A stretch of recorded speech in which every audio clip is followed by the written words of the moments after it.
Doctor, una pregunta. ¿Cuál ha sido el impacto de la tabla de consumo que se dio hace algún tiempo en la venta, en el venta y consumo de drogas? A ver, yo nunca he sido partidario de una tabla y le voy a decir brevemente lo siguiente. La constitución del Estado ecuatoriano, es como dice Carlos Bernal Pulido, un gran constitucionalista. Hoy está en la Corte Constitucional de Colombia, Carlos Bernal Pulido, formidable. Dice la norma de las normas. El 13 y 4 de la Constitución dice que el tema de la drogadicción es un problema de salud pública, que en ningún caso se deberá penalizar al consumidor.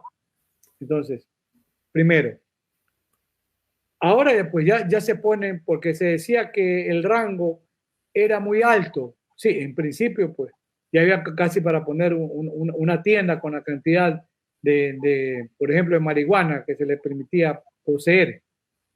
Yo soy contrario a dosis. ¿Por qué?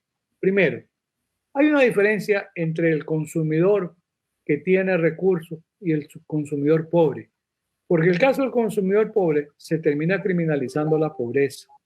¿Por qué razón? Por lo siguiente, el consumidor cuyo padre tiene bastante dinero, o la familia, o tiene bienes, no tiene necesidad de delinquir, se va comiendo, se va fumando de a poco la fortuna que puede o no tener el padre. Hay consumidores que tienen sus propios negocios, de la utilidad del negocio, el negocio lícito me refiero, puede tener una tienda, un micromercado, y ahí tiene como proveerse del recurso para atender su consumo, atender entre comillas. ¿Qué pasa con un consumidor? ¿Ya? Igual de enfermo que el consumidor A. Pero el consumidor B ocurre que no tiene dinero. Ese consumidor B está en el altísimo riesgo de ¿qué? De convertirse en un microtraficante. ¿Para qué? Como yo digo simbólicamente, a veces se ríe mi alumno, para fumarse la ganancia. Pero termina vendiendo porque no tiene otro recurso. Entonces, la tabla no revela nada, porque un consumidor depende de la capacidad de consumo. Hay consumidores, ¿qué pasa con un consumidor que es un verdadero droga dependiente? Porque el consumidor puede haber un consumidor esporádico, hay quien dice que es un consumidor social, se va a fumar los viernes o sábados, o se inyecta viernes o sábado. Bueno, son mucho más dependientes las drogas como la heroína, más incluso que la cocaína. Pero y que la marihuana, mucho más. Estados Unidos, pues la mayoría de los estados, bueno, no la mayoría, pero ya mismo llegamos a la mayoría de estados en Estados Unidos, han legalizado el consumo, el consumo de la marihuana, ya no solo el consumo, la producción de la marihuana. Ahora se han inventado un término, dice que es con fines recreacionales o recreativos. Yo me imagino que van a ver al Pato Donald, a Mickey Mouse drogados, no sé. Por eso el consumo recreativo siempre me resulta medio simpático. Pero no tienen un problema de establecer tablas. La tabla sirve para poco y para nada. ¿Qué pasa con un droga dependiente que consiguió recursos y compró, cuando hay mucha droga, pues está a menos precio y se la presentan en oportunidad? Un combo, compre tres y lleve cuatro, compre tres y lleve cinco, así como a veces la propagan algunas camisas. Entonces, esa persona puede ser un droga dependiente, lo pueden encontrar con una cantidad mayor que la permitida. Entonces va a tener problemas. ¿Qué pasa? Tendrá que, sí, va a probar que es un droga dependiente. Ya no es un consumidor, es un dependiente. Eres una persona que es enfermo desde el punto de vista psiquiátrico, desde el punto de vista fisiológico. Consecuentemente, es inimputable y no puede ser sancionado a una pena privativa de libertad. En eso tiene razón la Constitución, el 13 y 4. Es un problema de salud pública. Pero el problema de salud pública, ¿quién tiene que atenderlo? El Estado.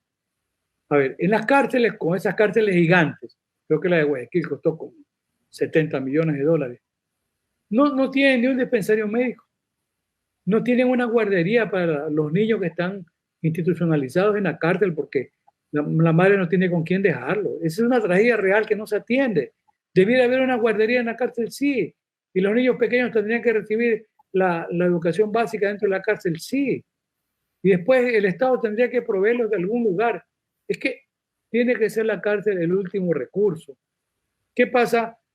Y en el caso de las mujeres, la tasa de victimización de la mujer por temas de drogas ilegales es altísima. En la cárcel ecuatoriana, alrededor del 90% de las mujeres presas están por delitos relacionados con drogas, que muchas veces son explotadas por el marido, son utilizadas como mulas o transportadoras, etcétera, pero terminan pagando su tragedia con sus hijos pequeños en la cárcel. El Estado no tiene una guardería, no hay ni siquiera un centro médico con semejante, debe haber un policlínico por lo menos dentro de la cárcel. Había hace un tiempo un psiquiatra para 5.000 presos. No hay, pues, se dice ahora que en el seguro sí hay medicamentos, no sé, ya el vicepresidente dice que hay parte de mentira también en ese tema de no querer atender cuando el 60% está desocupado, en fin, parte de la historia de este país medio macondiano también, pero perverso en esa parte. Entonces, hay mucho que hacer, pero esa es tarea del Estado. Ojalá que el nuevo gobierno que tiene poco tiempo también asuma como corresponde una tarea como esta. Mirar también al problema carcelario como un problema al que se lo debe enfrentar de mejor manera. La cárcel, hay que entender, la cárcel debe ser el último recurso, no el primero. ¿Para qué debe servir la cárcel? Para los casos más graves. Que, miren, de las personas que están en la cárcel presa, de ese 28%, no son grandes traficantes, son microtraficantes. Y la mayoría son consumidores. Y la mayoría, más de consumidores, son dependientes, es decir, son personas enfermas que están en la cárcel. Por eso dije, se termina a veces criminalizando la pobreza. Y esa es una dura realidad también del sistema carcelario que se presenta muy vulnerable frente a aquellas personas que no tienen poder, como en su momento lo pudo tener el cubano o el capitán Telmo Castro o Rasquiña. Esas son otras realidades, ¿no? Los ponen libre antes de tiempo, le dan beneficios carcelarios y todo el etcétera que ustedes quieran agregarle. Así es, doctor. Bueno, como hemos trazado como segundo tema, quisiéramos hablar de la narcoeconomía, doctor, y, por ejemplo, este tema también de los paraísos fiscales, porque muchas veces ese dinero vuelve al país y viene bajo el velo societario como inversiones. ¿Qué opinión le merece este suceso? A ver, el 80% del dinero que proviene de o tiene una fuente ilícita, como serían drogas ilegales, es reciclado o es lavado en la banca del primer mundo. El 20% regresa a la región. ¿Y saben por qué se dice? Ya Abel Miguel Souto, un distinguido catedrático español, él ha discutido mucho el tema cuando se habla de lavado de activos. Incluso mis libros están publicados como lavado de activos. Pero él dice lavado de dinero y hay la tendencia en Naciones Unidas a aceptar que es lavado de dinero, porque al final eso es lo que se convierte. Solamente para recordar un hecho anecdótico. ¿De dónde viene la expresión lavado? Esto arranca en los años 1920 en Estados Unidos. La mafia ítalo-norteamericana que primero está, recuerden, hacía mucho dinero con la extorsión. Cobraban a las pequeñas tiendas, etcétera, para darle de qué protección o no matarlos.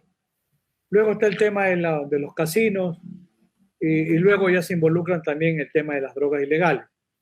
Llega un momento en que esta criminalidad organizada, o sea, el crimen organizado no es nuevo, ha estado mucho tiempo, yo diría que son 100 años por lo menos, si hablamos de la década de los 20 del siglo anterior.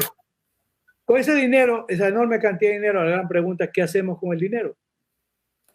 Entonces, uno de los negocios, porque cuando uno ve hasta los años 70, Nueva York era una ciudad cochina, puerca, la gente botaba la basura por todos lados. Hoy ha cambiado, por supuesto que sí.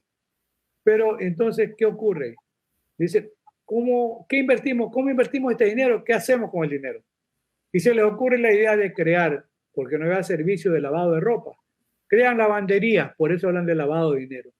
Porque se invierte, uno de los negocios que se invierte es en las lavanderías en Nueva York y en Estados Unidos, y otro gran negocio fue invertir también en las cadenas de pizza, también. Ahora, ¿qué es lo que ocurre cuando yo pensaba hace 15, 20 años? Yo decía, pero bueno, cuando se decía en Ecuador se calcula que se han lavado alrededor de 300 millones de dólares. Yo decía, bueno, ¿y por qué no 500? ¿Por qué no 800? ¿Cuál era la reflexión? Porque no teníamos el nivel de violencia que tenemos ahora. Yo decía, bueno, ¿qué pasa si viene gente con mucho dinero? A nosotros, ¿qué nos debe interesar el origen? Viene aquí y compra lo que hacía el cartel de Cali, una cadena de farmacia, ¿ya? Era bien visto porque vendía la medicina a menor precio, claro. Yo decía, bueno, si hay una cadena de farmacia aquí, ¿y qué pasa? Tienen mucho dinero suelto. Vienen aquí, hacen programas de vivienda, 30.000, 40.000, 50.000 viviendas a bajo costo. Entonces yo decía, bueno, el pueblo se va a beneficiar porque va a tener medicina barata, va a tener vivienda barata. Ojo. Y además en la construcción va a tener la posibilidad de trabajo. El Estado tendría que proveerlo de algo de salud. Y ya, más o menos hechos. Pero, y de educación, por supuesto. Pero ¿qué ocurre? Al cabo de 20 años, yo tengo otra lectura. Bueno, la tengo desde hace por lo menos 5 o 7 años atrás. Porque estudio, converso, y una fuente de conocimientos es la conversación, cómo influye o impacta en la economía. En Colombia, en la zona de Urabá, era una zona botada, pero una zona de una gran riqueza de suelo. ¿Qué hacen allí? Se dan cuenta y comienzan a sembrar banano, seguramente con dinero que provenía del tráfico de drogas ilegales, y crean una gran industria bananera. Una gran industria bananera que se convirtió en un gran competidor del banano ecuatoriano, con una situación de ventaja. Un banano que está narcosubsidiado puede ser vendido a menos precio, lo cual hace que usted pierda. Usted tiene un buen banano, sí, pero al lado tiene uno bueno también y es más barato. Esa es la desventaja frente al comerciante honesto.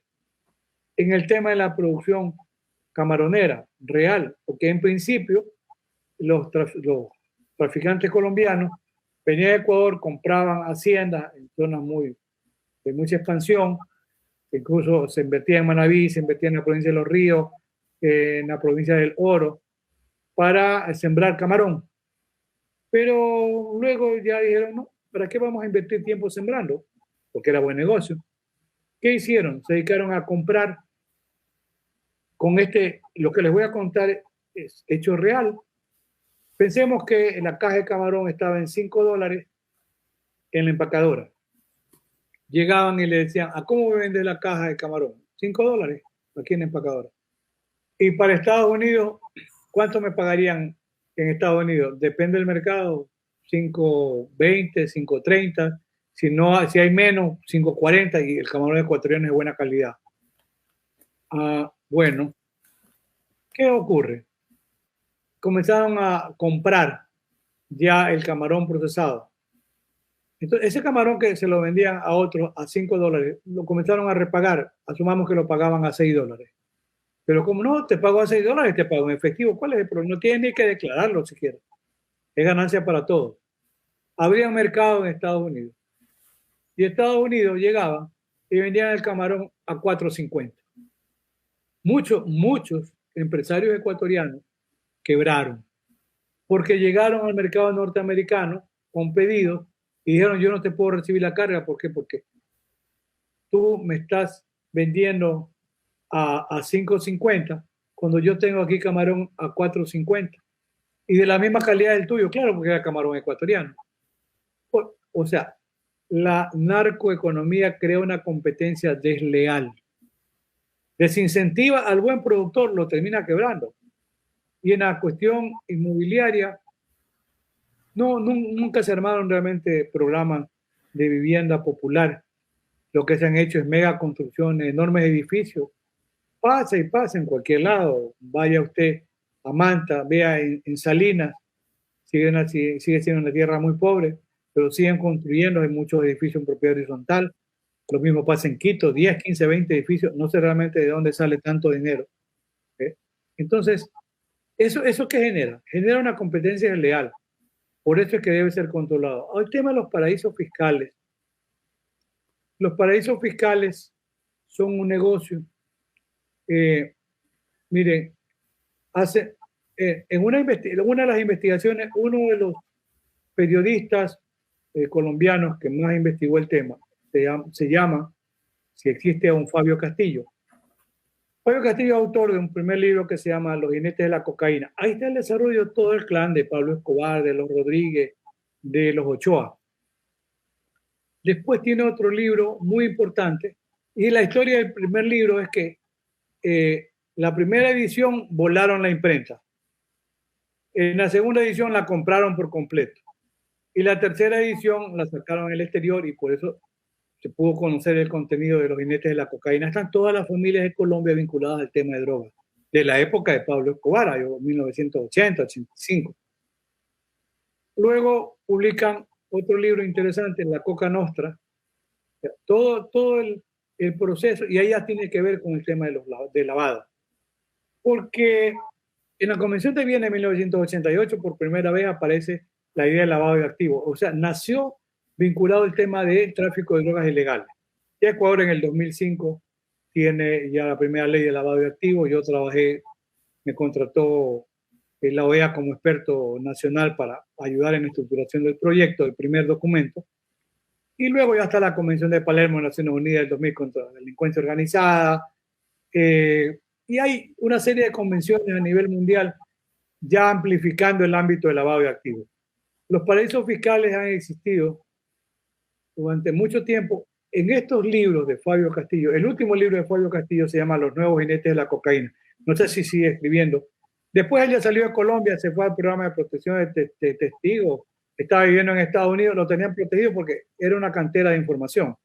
Pues bien, ahí están los paraísos fiscales. Es una lista impresionante la que tiene Fabio Castillo. Y esos principados, Liechtenstein, Mónaco, son grandes paraísos. Mire, yo decía en la publicación mía cerca del 2000, en Ecuador, como somos medio noveleros, algunos bancos ecuatorianos nuestros, y habrían sucursales.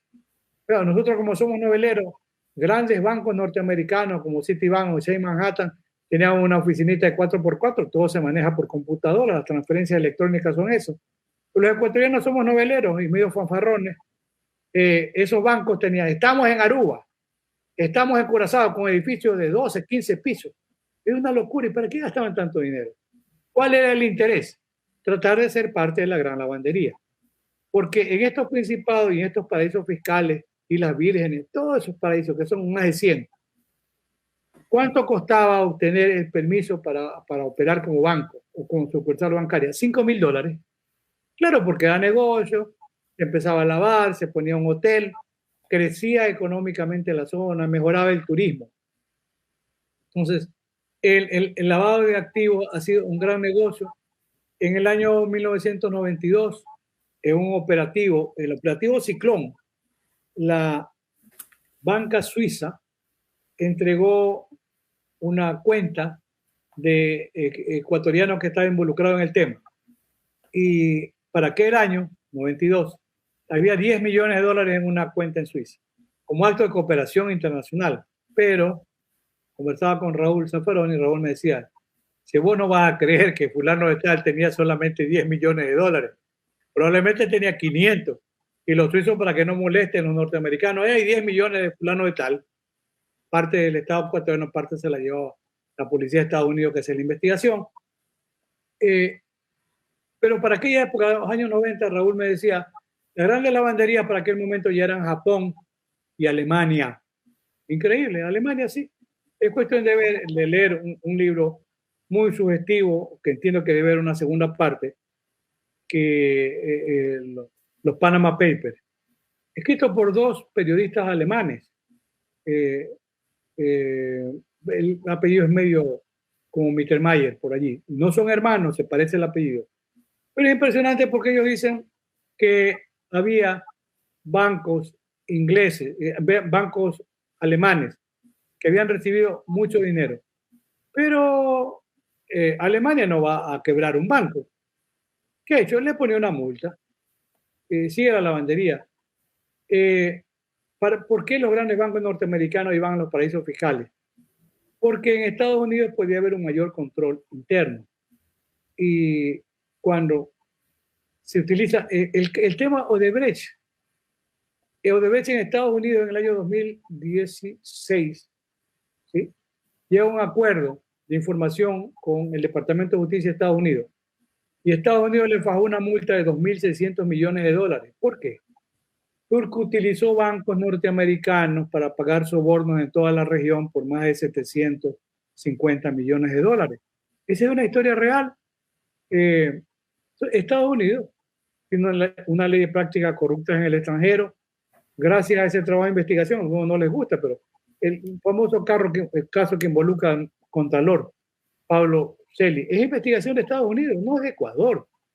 Investiga, toman preso a alguien y se afloja. A usted de 15 a 20 años, no, pero bueno, a ver, vamos. Le salga suave. 5 años, 60 meses, 48 meses. Deme información. Y da información. Por eso se descubre. O sea, el sistema de la justicia penal negociada tiene esas virtudes. Los paraísos fiscales, se dice que uno de los principales paraísos hoy es Panamá.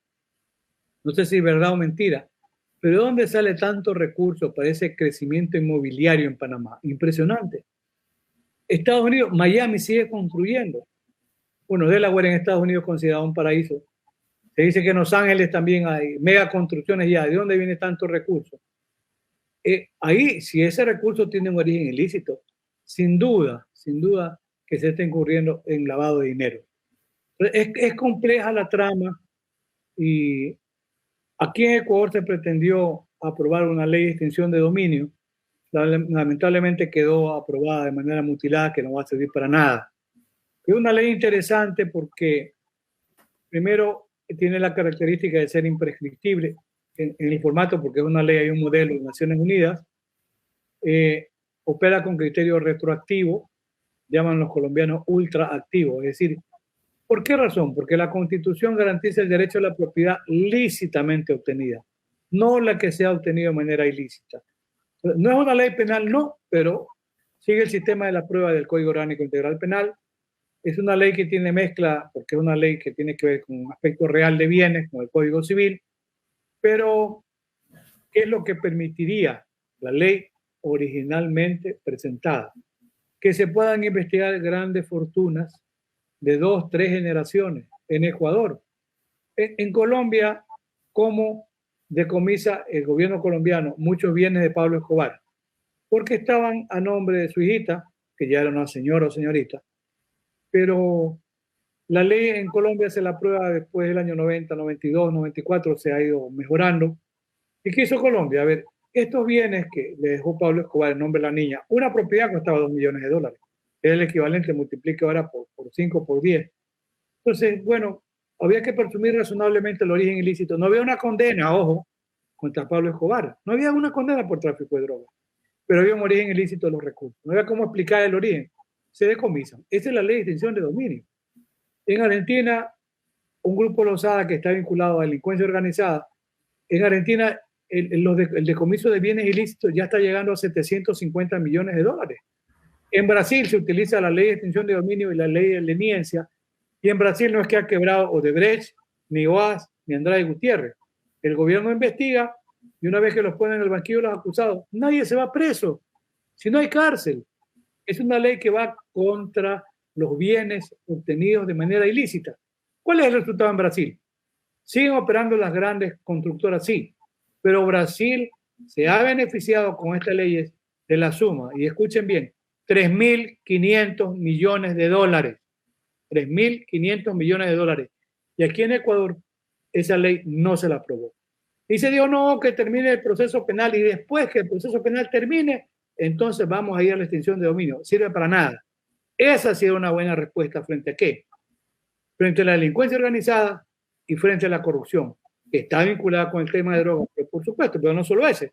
Puede ser fortunas que se han hecho a base de contrabando, ¿qué importa? Segunda, tercera, el nieto, bisnieto. No pueden explicar el origen, el Estado tiene derecho a esos bienes. En temas de haber usufructado la función pública, grandes negociados, compra de armas y demás. Para eso sirve la ley de extinción de dominio. Así que si hay una respuesta política criminal importante en esa ley.